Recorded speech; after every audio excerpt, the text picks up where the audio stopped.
वृद्धावस्था और उस अवस्था में आत्महित करने की प्रेरणा आचार्य गुणभद्र स्वामी यहाँ दे रहे हैं। यह अवस्था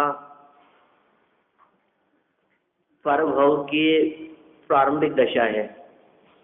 जैसे जीवन की प्रारंभिक अवस्था को बचपन कहते हैं, क्या लगता है कि जीवन की जो प्रारंभिक अवस्था है वो है बचपन। तो बुढ़ापा भी किसी की प्रारंभिक अवस्था है क्या? कि हाँ, कि परभव की प्रारंभिक अवस्था कि अब परभव शुरू होने वाला है। अब समझ लो आप, जैसे युवा अवस्था आने वाली है तो बचपन, युवा अवस्था ढल रही है तो वो बुढ़ापे का पैगाम दे रही है। बाल्य अवस्था युवावस्था का और युवावस्था ढलती हुई वृद्धावस्था का, तो बढ़ती हुई वृद्धावस्था परभव का पैगाम देने वाली है। तो जो ये वृद्धावस्था हमें परभव का पैगाम दे रही है, वह वृद्धावस्था आत्महित में लगा देने योग्य है। क्योंकि यदि हमने इस वृद्धावस्था को आत्महित में न लगाया तो परभव माने इसके बाद में जो अवस्था होनी है वो अवस्था निश्चित रूप से खराब होगी। जैसे कहते हैं बाल्य अवस्था से युवावस्था का और बालक और युवा अवस्था से वृद्धावस्था का अनुमान लगाया जा सकता है कि इसका भविष्य कैसा होगा।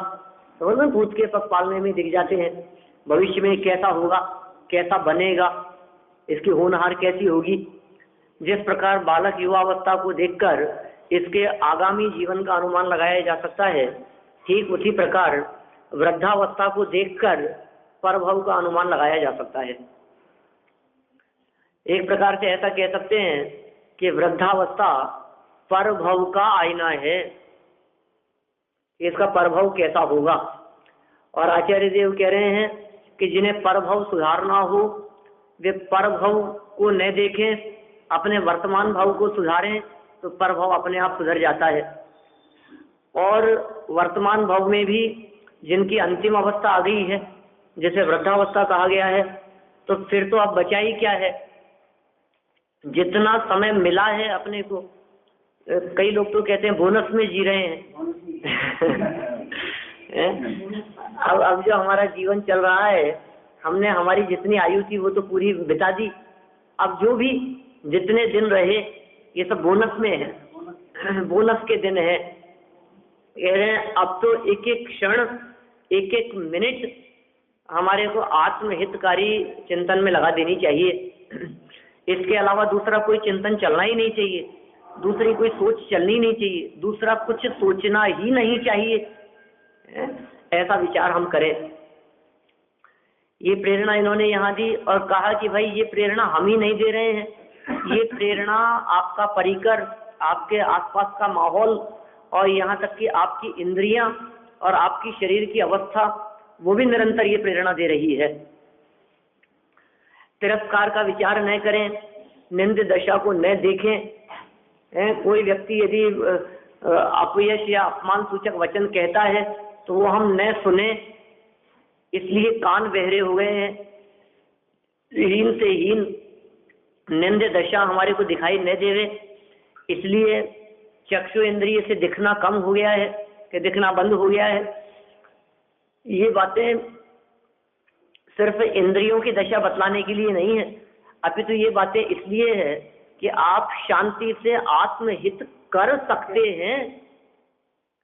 क्यों? जो आत्महित में साधक है ये दशा। आप यदि बच्चों के माध्यम से, बेटे बहुओं पोतों के माध्यम से कहे गए जो निंदा सूचक शब्द हैं, अपशब्द हैं, यदि ये सुन पाएंगे या अच्छे से सुनेंगे तो आकुलित रहेंगे, परेशान रहेंगे, दुखी रहेंगे, खेत खिन्न रहेंगे।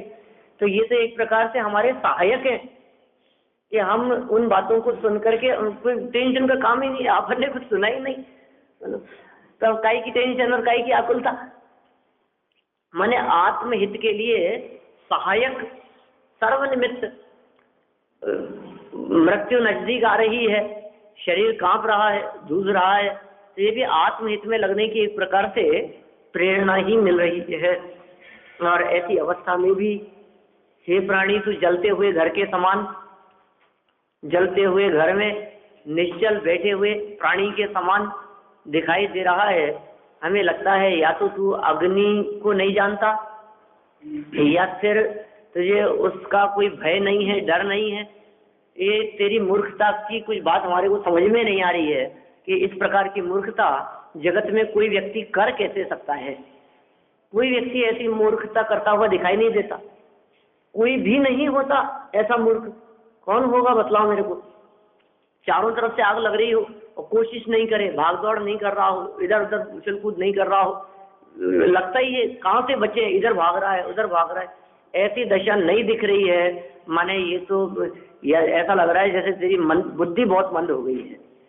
ये बात इस छंद में यहाँ कहना चाहते हैं। देखिए 85 नंबर का पेज है और ये 91 नंबर के इस श्लोक का भावार्थ हम यहाँ पढ़ रहे हैं। मरण तो हर हालत में होना ही है, हर हालत में।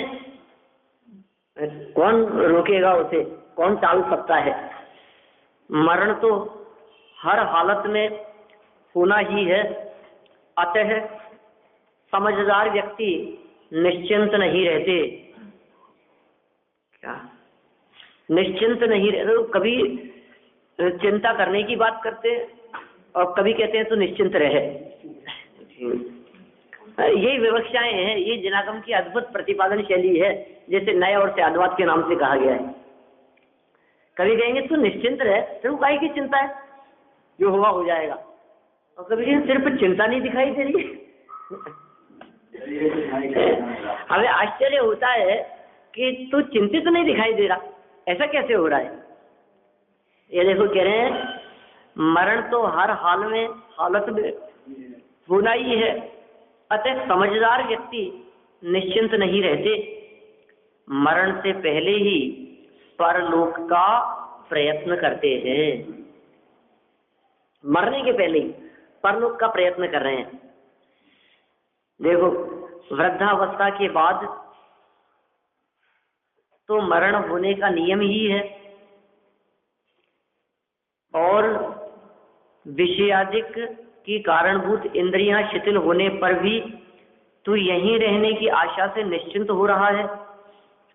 जिस प्रकार आग से जलते हुए भवन में किसी को निश्चिंत होकर बैठे देखकर आश्चर्य होता है, उसी प्रकार तेरी दशा देखकर हमें आश्चर्य होता है। निश्चिंत रहकर तू बचने का उपाय नहीं करता, अतः तुझे सावधान किया है। हमने तेरे को देखा कि तू निश्चिंत होकर के बैठा है, बचने का उपाय नहीं कर रहा है। अरे, वृद्धावस्था में ऐसी हालत हो गई है कि हर क्षण ऐसा लगता है कि मानो अब मरा, अब मरा। ऐसी दशा होने के बावजूद भी जब तुझे नमोकार मंत्र बोलने की बात करते हैं तो अपने को नहीं आता है। तो इसका मतलब अब तेरी दशा को देख करके लग रहा है तो ऐसा निश्चिंत कैसे है।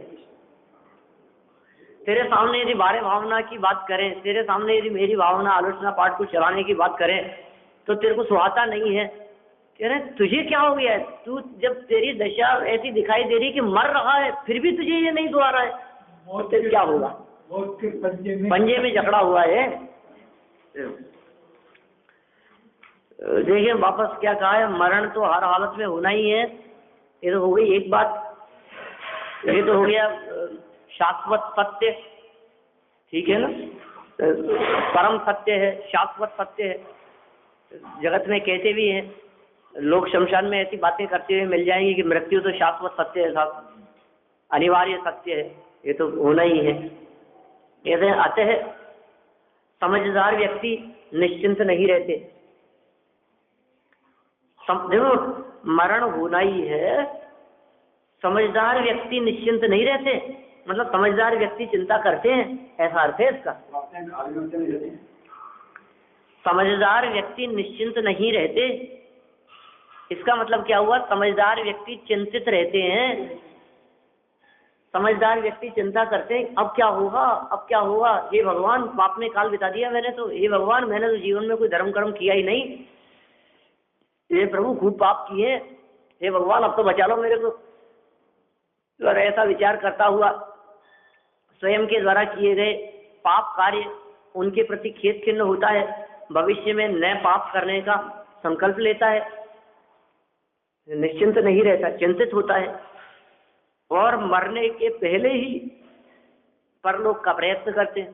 समझदार व्यक्ति, समझदार व्यक्ति तो परलोक का प्रयत्न करते हैं मरण के पहले। अरे मरने के बाद में क्या प्रयत्न करेगा, फिर तो परलोक में पहुंचेगा, अपने आप ही पहुंच जाएगा फिर तो परलोक में, फिर विचार करने के लिए क्या बचेगा।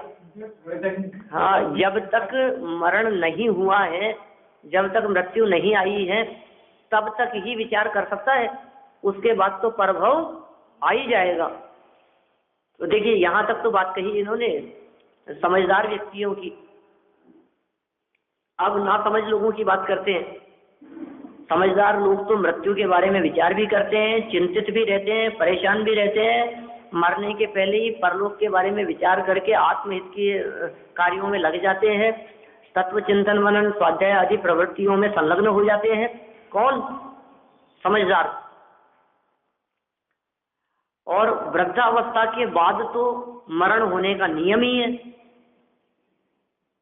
युवा देखो, मरण के पहले ही एक बात ये कही ना, योगा साहब 40 साल की अवस्था में मरण हो जाएगा तो क्या करें। तो कोई व्यक्ति 40 साल का व्यक्ति ऐसा नहीं सोचता कि अब मेरा मरण हो रहा है, तो होने वाला है, तो वो तो नहीं लगता धर्म के मार्ग में। लेकिन जिनका 70 पार हो गया है वे तो ऐसा सोच सकते हैं ना, अब तो धर्म में लगना ही चाहिए, अब तो 65 के हो गए, अब तो 60 पार हो गए। हाँ, वृद्धावस्था के बाद तो मरण होने का नियम ही है। बाल्यावस्था के बाद मरण का नियम नहीं है, क्योंकि बाल्यावस्था के बाद में युवावस्था का नियम है, और युवावस्था न आए तो मरण भी हो जाए, और युवावस्था के बाद में वृद्धावस्था आएगी, लेकिन उसे भी नियम रूप नहीं कहा जा सकता है। 4 अवस्थाएं मान लो आप, बालक अवस्था, युवावस्था, वृद्धावस्था और मरण। किसके बाद में किसका नियम है बोलो? इन चारों में से एक ही नियम बनाया जा सकता है, वृद्धावस्था के बाद में मरण का नियम। बाकी नियम नहीं कह सकते अपन। बाकी तो क्रम का उल्लंघन भी हो सकता है। बाल्य अवस्था से मरण हो सकता है, युवावस्था के बाद में वृद्धावस्था का नियम नहीं है, क्योंकि युवावस्था से भी मरण हो सकता है, और फिर वृद्धावस्था के बाद में मरण, ये नियम है। अब बीच में कोई अवस्था नहीं है, अब बीच में कोई काल नहीं है, इसलिए किसी बालक को मरण की बात कहें तो लगता है नहीं अभी तो युवावस्था वृद्धावस्था, अभी 2 अवस्थाएं हैं बीच में, अभी मरण की बात मत करो। किसी युवा को मरण की बात करें तो वो कहता है कि नहीं अभी तो वृद्धावस्था आएगी, उसके बाद होगा मरण। लेकिन जिनकी वृद्धावस्था आ गई है, अब उनके पास कहने के लिए भी कुछ नहीं बचा है कि अब कौन सी अवस्था आएगी बीच में? अब तो कुछ नहीं, अब तो मरण ही आएगा सीधा। फिर अब मरने के पहले भी कि मरने के पहले कुछ नहीं, बस अब तो बस खत्म झटके से आयु पूरी, चले गए प्रभाव में। ये कह रहे हैं वृद्धावस्था के बाद तो मरण का नियम ही है, और विषयादि की कारणभूत इंद्रियां शिथिल होने पर भी तो यहीं रहने की आशा से निश्चिंत हो रहा है। क्या कह रहे हैं? विषयादि की कारणभूत पंचेंद्रिय विषयों को भोगने की कारण रूप जो इंद्रियां थी, ये इंद्रियां भी शिथिल होने पर, आंख नाक कान सब हाथ पांव सब जवाब दे रहे हैं, इनके शिथिल होने पर भी तो यहीं रहने की आशा से, उम्मीद से निश्चिंत हो रहा है। तेरी निश्चिंतता को देख करके ऐसा लग रहा है कि क्यों ऐसा, यहीं रहना है क्या? मतलब ऐसा होता है ना, जैसे मान लो ट्रेन का समय हो रहा है, ये ट्रेन आ गई है, या ट्रेन ने सीटी मार दी है, अब लोग भाग भाग करके फटाफट ट्रेन में बैठ गए हैं, और कोई व्यक्ति बैठा बैठा शांति से चाय पी रहा है, तो लोग क्या कहेंगे? अरे भाई साहब यहीं रहना है क्या? चलो गाड़ी छूट रही है, चलो चलो फटाफट, यहीं थोड़ी में रहना है। तो ऐसे ही ये जो इंद्रियां जवाब दे रही है, और फिर भी तू निश्चिंत बैठा है। आचार्य देव कह रहे हैं ऐसा लगता है तेरे को देखकर कि शायद तुझे यहीं रहना है, ऐसा सोच रहा है, ऐसा सोच रहा है। रहना तो किसी को नहीं है, रह तो सकता ही नहीं है, लेकिन तेरे को यहाँ बैठे हुए देखकर ऐसा लगता है कि शायद तुझे ऐसा लग रहा है आज वो चले गए, आज वो चले गए, अरे साहब जीवन बहुत क्षणिक है, अरे देखो साहब वो भी चले गए, कि तुम मुझे थोड़ी ना जाना है। क्या तेरे को देख करके, तेरी प्रवृत्तियों को देख करके ऐसा लगता है कि तू निश्चिंत बैठा है। देखो इंद्रियां शिथिल होने पर भी तू यहीं रहने की आशा से, मैं तो यहीं रहूंगा, इस आशा से, इस उम्मीद से निश्चिंत हो रहा है। और तेरी निश्चिंतता कैसी है उसके लिए उदाहरण दिया, जिस प्रकार आग से जलते हुए भवन में, आग से जलते हुए भवन में किसी को निश्चिंत होकर बैठे देखकर आश्चर्य होता है। वही बात आ गई, आग से भवन जल रहा है, आग लग रही है चारों तरफ से, और आग उसको दिख रही है, अब फिर भी निश्चिंत होकर के बैठा है, तो उसे देखकर आश्चर्य होता है। उसी प्रकार तेरी दशा देखकर हमें आश्चर्य होता है। जगत के जीवों को उस आग वाले की दशा देख करके आश्चर्य होता है, और वृद्धावस्था आने पर भी धर्म में न लगते हुए ऐसी हालत देख करके मुनिराजों को आश्चर्य होता है। ये कह रहे हैं हमें आश्चर्य होता है, मतलब किसे? टोडरमल जी को। हमें आश्चर्य होता है मतलब किसे? मुनिराजों, दिगंबर संतों को। ये कहते हैं हमें ऐसा आश्चर्य हो रहा है तेरी ऐसी हालत देख करके। पहले तो ऐसा नियम ही होता था, 4 प्रकार के आश्रम की चर्चा की जाती थी। क्या बच्चों के पढ़ते थे, अंत में वानप्रस्थ आश्रम कहा जाता था, है ना, आखिरी में 25 साल की उम्र तक, 25 से 50 तक गृहस्थ आश्रम, पहले बाल्य अवस्था शिक्षा है, ऐसा ज्ञान नाम कुछ था उसका, पढ़े सबने? पढ़े सबने। मतलब 25 वर्ष तक की उम्र तक तो ब्रह्मचर्य आश्रम, ऐसा कुछ नाम था उसका। हाँ, तो 25 वर्ष तक की उम्र तक तो शिक्षा दीक्षा आदि कार्यों में लगा रहे। ब्रह्मचर्य से राम लक्ष्मण को भेज दिया था, सभी को, राजकुमारों को, सबको शिक्षा दीक्षा के लिए, पढ़ने के लिए भेज दिया जाता था। गुरु के आश्रम में जाकर के रहते थे, गुरुकुल में जाकर के रहते थे। और 25 से 50 तक का जो काल कहा जाता था तो गृहस्थ आश्रम का काल, और 50 से 75 तक का काल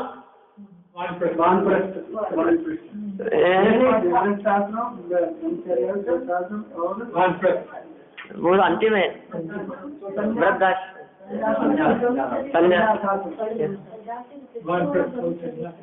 खैर जो भी हो, लेकिन अंतिम कैसा है कि माने अब ये जो अंतिम समय है ये तो घर छोड़ने वाला है समय, संन्यास लेने का काल है कुल मिलाकर के। ये बात मेरे को इसलिए याद आई कि पहले के समय में होता भी ऐसा ही था। मतलब आज के यदि 1000, 1500, 2000 वर्ष पहले जाकर के देखें तो एक प्रकार से नियम ही था कि कोई व्यक्ति 75 का हो गया है तो अब तो उसको दीक्षा लेना ही लेना है। अब घर खाली करना ही है उसको, घर में नहीं रह सकता इतनी उम्र वाला व्यक्ति, वो घर छोड़ करके जाएगा ही जाएगा, ऐसा नियम। और राजा महाराजा और उनके सानिध्य में रहने वाले उनके जो सेवक उपासक लोग हुआ करते थे, वे लोग भी ये विचार करते अब हमारी उम्र हो गई है, अब हमारे को जाना है, तो अब घर में नहीं रहना है। तो एक तो वो काल था संसार के भोग खूब होती, और आज का ये काल है अंत समय तक भी इस जीव को वैराग्य नहीं आता, अंत समय तक भी घर छोड़ने का परिणाम नहीं आता, विकल्प मात्र में भी ये बात नहीं आती कि हमें घर छोड़ करके भी निकलना है। मरण होने पर निकलेगा क्या? मरण होने पर तो देह को निकाल दिया जाएगा। समझदारी तो इसमें है कि कोई निकाले उसके पहले ही निकल जाए। देखो समझदार तो वही होते हैं, कोई व्यक्ति टोक दे अपनी इज्जत बनी रहे, तो ज्ञानी धर्मात्माओं की तो स्थिति ऐसी है कि छोड़ने के पहले ही देह हमारे को छोड़े कि देह छोड़ करके निकले, उससे पहले ही घर छोड़ करके स्वयं निकल जाते हैं। हाँ देखो, उसी प्रकार तेरी दशा देखकर हमें आश्चर्य होता है कि तू बैठा कैसे है। निश्चिंत रहकर तू बचने का उपाय नहीं करता, अतः तुझे सावधान किया है। क्या? तो बचने का उपाय नहीं करता इसलिए तुझे सावधान कर रहे हैं। विषयी जीवों को युक्ति पूर्वक उपालंब। अब निश्चिंत जीव को आगामी छंद में शिक्षा देते हैं। तुम्हारे देखो, हाँ आर्य छंद बोल लीजिए, चलिए। चितेष्वज्ञानवे भवे प्रीति रीति जन्माद त्वं किमिति मृषा पुरुषे दोषा सत्तो गुणेश्वरतः।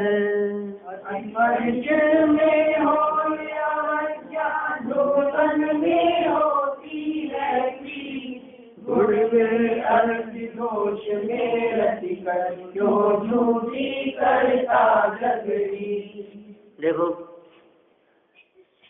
अति परिचित में हुए अवज्ञा, अति परिचित हैं तो उनमें अनादर भी बहाव हो जाता है। कुछ भी कह देते हैं, कई लोग कहते हैं अरे साहब इतनी घनिष्ठता है, उनको हम कुछ भी कह सकते हैं। तो ये जो कुछ भी कह सकते हैं का मतलब है कि हम उनको डांट भी सकते हैं, हम उनको उल्टा सीधा भी बोल सकते हैं, हम हमारे, तो ये अति परिचय के कारण है। अति परिचय से होते अरुचि अनादर भाव। हाँ वही कह रहे हैं, अति परिचय में हुए अवज्ञा नूतन में होती है प्रीति, और नए में प्रीति होती है। और गुण में अरति, दोष में रति कर, क्यों झूठी करता जगरीति। दोषों के अंदर तो तू क्या, गुणों में तो अरति कर रहा है और दोषों को भला मान रहा है, ऐसी झूठी जगत की रीति है। ऐसा क्यों करता है, ऐसा कह रहे हैं यहाँ। अर्थ देखिए, जिनसे अत्यधिक परिचय और संपर्क होता है उनके प्रति अनादर भाव। क्या कह रहे हैं? जिनसे अत्यधिक परिचय और संपर्क है, अति परिचय और अति संपर्क है उनके प्रति अनादर भाव तथा नवीन विषयों के प्रति प्रीति भाव होता है, ऐसी लोकोक्ति है। परंतु तू अति परिचित रागादि दोषों में आसक्त रहकर और सम्यक दर्शन आदि नवीन गुणों में प्रीति न करके इस लोकोक्ति को मिथ्या कैसे करता है? क्या मैंने दुनिया में तो ऐसा कहा जाता है कि अत्यंत प्रीति से अरति हो जाती है और जो नवीन होते हैं उनसे प्रीति हो जाती है। या फिर इसको देखो, व्यक्ति वाचक न लेकर के विषय वाचक ले रहे हैं इसको हम, माने व्यक्ति की चर्चा ने समझ करके जो बहुत निकट का संपर्क जिनका रहा हो, ऐसे विषय, ऐसे पंचेंद्रीय विषय जो बहुत लंबे काल से हम भोग रहे हो, तो उनसे अरुचि और अरति हो जाती है। अब रोज रोज खाते खाते वही रोटी तो थोड़े से अरुचि से होने लग जाती है। आज तो कुछ अब नया बना लो, मतलब अति परिचय से क्या कहा, अरति मैंने अब नॉर्मल रूटीन से कुछ बदलना चाहता है, तो जो रोज रोज जो चल रहा हो, वही खाना वही भोग, अब वही अब पिक्चर देखो तो वही पिक्चर, अब कोई नई हो तो फिर देखने का रस होता है, मतलब नए में देखने का रस होता है और पुराने से अप्रीति होती है। ये जगत का स्वरूप है। मान लीजिए अब कपड़े भी वही तो लगता है अब नए, अब इनको बदल लो, अब तो इतना पहन लिया इनको कि थक गए पहनते, ऐसा होता है ना। मतलब बहुत अत्यधिक सेवन करने से, अत्यधिक कार्य करने से, अति लंबा परिचय संपर्क होने से, सानिध्य होने से, ये कह रहे हैं अत्यधिक प्रीति से या अत्यधिक परिचय और संपर्क से क्या होता है, उनके प्रति अनादर भाव होता है। जैसे कालिदास, अब बहुत पहन लिया मैंने, अभी अनादर भाव है उसका। अब नवीन विषयों के प्रति प्रीति होता है, प्रीति भाव होता है। अरे वाह, पुराना मोबाइल देख करके बदलने की इच्छा होती है, नया देख करके प्राप्त करने की इच्छा होती है, पुराने कपड़े देख करके इच्छा होती है अब नहीं पहनेंगे इनको, ठीक है ना। अब नए देख करके प्रीति होती है, ये अच्छा लगता है, ये पहनने पर। सब चीजों में ऐसा, तो प्रत्येक विषय के संदर्भ में ये नियम बतला रहे हैं जगत का। भाई जगत की ऐसी वृत्ति है, ऐसी लोकोक्ति है और इस प्रकार का नियम है। ये क्या नियम बतला दिया, पुराने से धीरे धीरे करके अरुचि उत्पन्न होने लगेगी और नए के साथ में प्रीति होने लगेगी, रुचि होने लगेगी।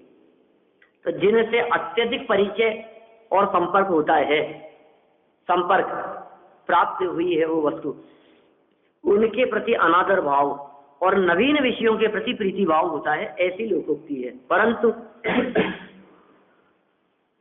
किताब ऐसा नियम है कि हाँ ऐसा ही होता है दुनिया में। तो फिर कहा, अरे भैया रागादि तो तेरे अनादिकाल से हैं, हाँ, तो फिर वे तुझे पसंद क्यों आ रहे हैं? उनसे अरुचि होनी चाहिए। जो बहुत लंबे काल से चले आ रहे हैं, इनसे तुझे अरुचि नहीं हुई आज तक भी।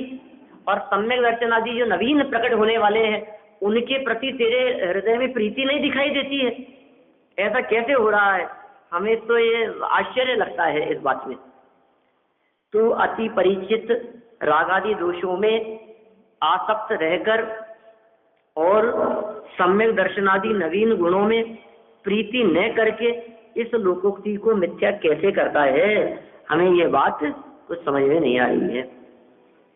देखिए भावार्थ इसका, लोक में तो प्रसिद्ध है कि जिसका सेवन बहुत किया जा चुका हो उसके प्रति अनादर होता है। तो वही बात है सेवन।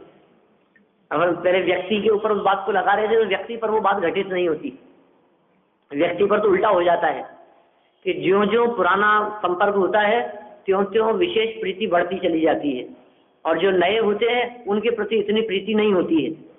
ठीक है, लेकिन अनादर की जहाँ बात लेंगे, ठीक है, वहाँ लेंगे जितने ज्यादा पुराने हैं उनको कुछ भी कह सकते हैं, और जो नए हैं इनको कैसे कहें? अभी तो नए है,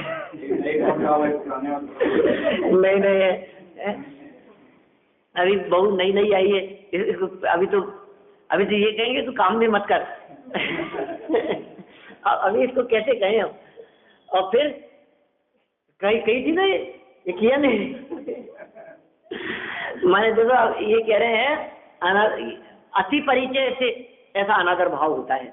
और विषयों में तो ये बात लागू हो ही जाती है। जैसे कालिदास की पत्नी ने डांट दिया था, अरे तुम मेरे पीछे पड़े हुए हो, अरे इतने पीछे पड़ते तो भगवान के पीछे पड़ते तो भगवान। हाँ, देखो लोक में तो प्रसिद्ध है, मैं भावार्थ पढ़ता हूँ यहाँ। लोक में तो प्रसिद्ध है कि जिसका सेवन बहुत किया जा चुका हो उसके प्रति अनादर होता है, और जो अपूर्व वस्तु मिलती है उसमें प्रीति होती है। जैसे देखो अब ये बात बच्चों पे भी, बच्चों के पास में जो खिलौने हैं, आप जिन खिलौने से वो खेल रहे हैं, आप कोई नया खिलौना ला दो, वो पुराना छोड़ देगा, नया पकड़ लेगा। मतलब 15 दिन से जिसको छोड़ नहीं रहा था, जिस खिलौने को उसी उससे खेल रहा था, वही उसको बहुत अच्छा लग रहा था। जैसे ही नया आ गया तब उसकी प्रीति छोड़ दी उसने, उससे अरति होने लगती है और नए से प्रीति होने लगती है। ये कह रहे हैं क्या कहा वापस, योग में तो प्रसिद्ध है कि जिसका सेवन बहुत किया जा चुका हो उसके प्रति अनादर होता है, और अपूर्व वस्तु मिलती है उसमें प्रीति होती है। लेकिन अब इस जीव की दशा देखो आप, लोक में तो ऐसा ही करता है, लेकिन रागादि का सेवन तो तूने अनादि से किया है, परंतु उसमें तेरी आसक्ति पाई जाती है, तथा सम्यक दर्शनादि का लाभ अपूर्व है, उसमें तेरी प्रीति नहीं है। ये उल्टा काम कैसे हो रहा है? आज तक इतने भोग भोगे, आज तक इतने रागादिक का सेवन किया, आज तक इतना अनादि काल से रागादिक और कषाय विभाव भाव रूप परिणमन करता रहा, इतना करते हुए भी तुझे थकान नहीं हुई कि बहुत रागादि कर लिए भाई, अब नहीं करता। मैंने जन्म से आज तक बहुत बार गुस्सा किया है छोटी छोटी सी बात पर, बहुत कर लिया, अब नहीं, बस अब थक गया, आपको गुस्सा करते करते, अब कभी गुस्सा नहीं करूंगा मैं। ऐसा होता है क्या कभी? तो रागादि और विभाव भावों से तुझे थकान क्यों नहीं लगती? उनसे अरुचि अप्रीति क्यों नहीं होती है? और जिन सम्यक दर्शनादि की प्राप्ति तुझे कभी न हुई हो, उन सम्यक दर्शनादि से प्रीति क्यों नहीं होती है? तो यह लोक प्रसिद्ध वचन झूठे कैसे करता है? हमें ऐसे लग रहा है कि तेरे ये जो लोक प्रसिद्ध वचन दिखाई दे रहे हैं, ये वचन कैसे झूठे हो गए हैं, इसका बड़ा आश्चर्य है। माने ये सब आश्चर्य की बात कर रहे हैं, और आश्चर्य की बात कह करके कह रहे हैं कि अब तो धर्म में लग जा। धर्म में नहीं लगता है, कुल मिलाकर के यही आश्चर्य है। सम्यक दर्शन आदि तुझे हितकारी नहीं लग रहे हैं, सम्यक दर्शन आदि तुझे श्रेष्ठ नहीं लग रहे हैं, सम्यक दर्शन आदि तुझे पसंद नहीं आ रहे हैं, तुझे मोक्ष मार्ग की चर्चा पसंद नहीं आ रही है, इस बात का आश्चर्य है। नई चीज दिखा रहे हैं, अपूर्व आनंद की बात कर रहे हैं, वो अपूर्व आनंद तुझे प्राप्त होगा, पसंद नहीं आ रहा है तुझे। उसके पीछे कारण ये है कि तूने सम्यक दर्शन आदि रूप वैभव को देखा नहीं है। जिनको सम्यक दर्शन आदि की प्राप्ति हो जाती है, उन्हें सम्यक दर्शन आदि से अरुचि नहीं होती, उसके प्रति प्रीति होती है। और तेरे को ये नई चीज की बात कर रहे हैं, तो देखो ऐसा होता है, किसी नई चीज को या परिवर्तन को, बदलाव को ये व्यक्ति सहज स्वीकार भी नहीं करता। अभी कोई भी नया काम करने के लिए कहें ना, जो काम आप रोजाना कर रहे हो वही करने के लिए कहें, आपसे यदि ये कहें कि चलो एक काम करो, आप रोटी बना दो, आप कहेंगे अरे अभी बना देते 2 मिनट में। और आपको कोई नया काम करने के लिए कहें, नहीं अभी नहीं, अभी होगा नहीं, उसमें कई बहाने बन जाएंगे अपने से। माने समझ लीजिए, कोई भी चीज, कोई नया काम करने की बात करें, ऐसे तो हमने कई लोगों को देखा है कि नई टेक्नोलॉजी जब आती है तो पुराने से इतने संतुष्ट रहते हैं कि तुरंत बदलाव को स्वीकार नहीं करते। बहुत कम लोग ऐसे होते हैं जो अपने आप को अपडेट करते रहते हैं नई नई टेक्नोलॉजी के हिसाब से। हम जब कंप्यूटर आया तो हमने कहा कि ये कंप्यूटर नहीं, कंप्यूटर अपने से नहीं होगा, अरे तो बहुत ईजी है, अरे नहीं हम तो हाथ से बहुत कर लेंगे सारा काम, हमें जरूरत नहीं कंप्यूटर की। और फिर धीरे धीरे करके फिर क्या होता है, जब उसकी उपयोगिता समझ में आती है तो फिर उसके साथ में जुड़ने का प्रयास करता है, लेकिन एकाएक उस चीज को स्वीकार नहीं कर पाता। इसको ऐसे लगता है जैसा मैं कर रहा हूं वही करता रहूं, नया नहीं, क्योंकि ये तो हमें आता है, ये तो हम करते हैं, अब नया कौन सीखेगा? किसी चीज को सीखने की बात कहें तो तैयार नहीं होता है। ऐसी बात यहाँ कह रहे हैं कि हमने कहा कि भैया देखो तुम सम्यक दर्शन आदि की प्राप्ति कर लो, बहुत सुखी हो जाओगे, आनंद मिलेगा तुम्हारे को। ये कहता है कि नहीं नहीं देखो पता नहीं क्या होगा सम्यक दर्शन में, पता नहीं कैसे होगा, कैसे रहेंगे, परिस्थितियां कैसी हो जाएगी। हमारे को रागा जी का तो अभ्यास है कि दुख उठा, अरे कोई बात नहीं फिर भी लेकिन कर लेते हैं हम हमारा सेटिंग, हमारे रागा जी के साथ में हमारे जो है ना अच्छी सेटिंग है, ट्यूनिंग सही बैठती है रागा जी के साथ में। माने जो कुछ भी हो रहा हो अभ्यस्त है ना उसका, उसको वैसे ही अच्छा लगता है। रागा जी आसानी से हो जाते हैं। तो सम्यक दर्शन आदि जो है ये बहुत जटिल लगता है अपने को, और पता भी नहीं है कि उसके बाद में क्या होगा, कैसे होगा, इसलिए इसको मुश्किल लगती है। और ये सम्यक दर्शन आदि करना नहीं चाहता और रागा जी में ही उलझे रहना चाहता है, ये बात इन्होंने यहाँ कही। फिर व्यसनी को हिताहित का अभाव, क्यों हो रहा है ऐसा? क्योंकि इसे हित और अहित का अभाव है, हित और अहित का विचार विवेक नहीं है। देखिए 3 लाइन अपन पढ़ लेते हैं, फिर कल इस छंद को पढ़ेंगे अपन। दोषों में आसक्त एवं व्यसनी होकर हित अहित की भावना न करके तूने संसार में जन्म मरणादि अनेक दुख पाए हैं। बोलो, बातें तो दुखों की कर रहे हैं, कैसे भी करके इस जीव को लग जाए ये बात है। दोषों में तो क्या किया तूने, आज तक क्या किया है कि अनेक दुख पाए हैं। कौन से दुख पा लिए? कि जन्म मरणादि के दुख पाए हैं। कि कहाँ पर? कि संसार में रहते हुए। कि क्यों पाए हैं ये दुख? कि हित अहित की भावना न करके दुख पाए हैं। कि हित अहित की भावना क्यों नहीं की? कि दोषों में आसक्त और व्यसनी रहा, इसलिए तो उल्टा चल दिया अपन, है ना। कहाँ से चले अपन? इस जीवन ने आज तक अनेक दुख पाए हैं। कैसे दुख पाए हैं? कि संसार में जन्म मरणादि के दुख पाए हैं। ये क्यों पाए हैं? कि हित हित की भावना नहीं की, इसलिए दुख पाए।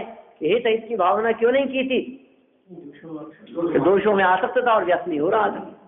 तो यह बात आगामी छंद में दृष्टांत सहित समझाते हैं, समझते लिखा है, समझाते हैं, ऐसा होना चाहिए। आचार्य देव समझा रहे हैं और ये बात अपन कल पढ़ेंगे। आज का अपना निज घर नाहि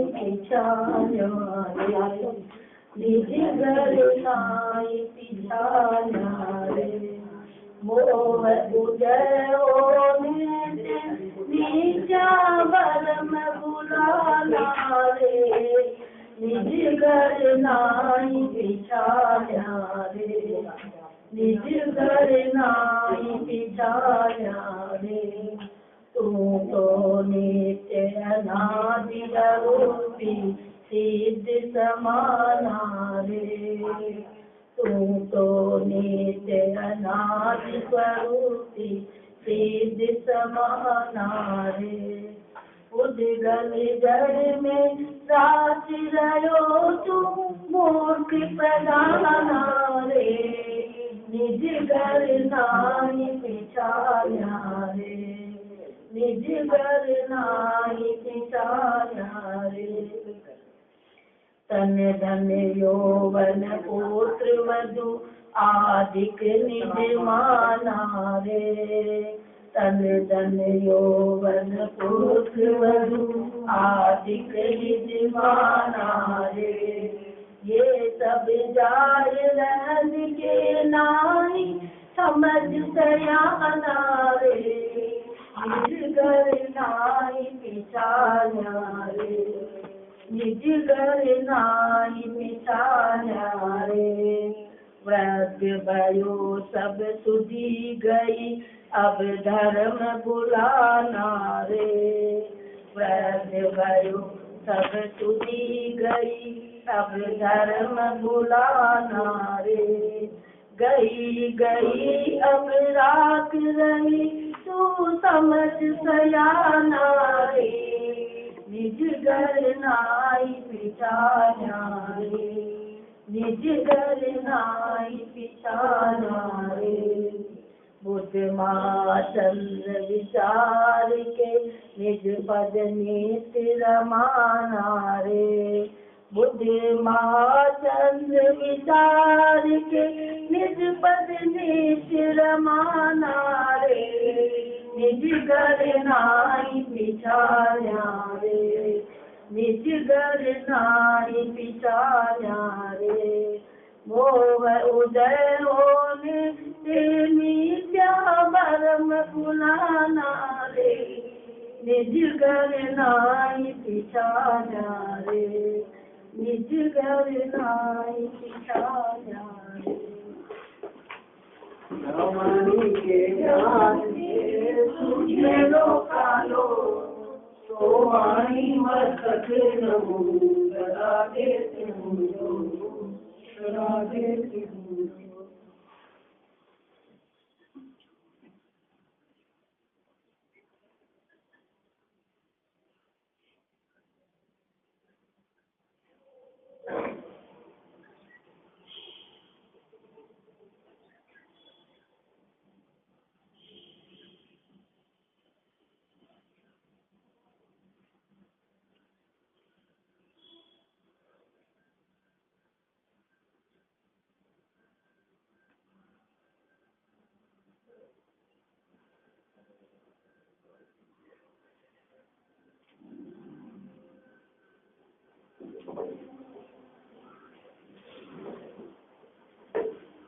रोज वाली शाम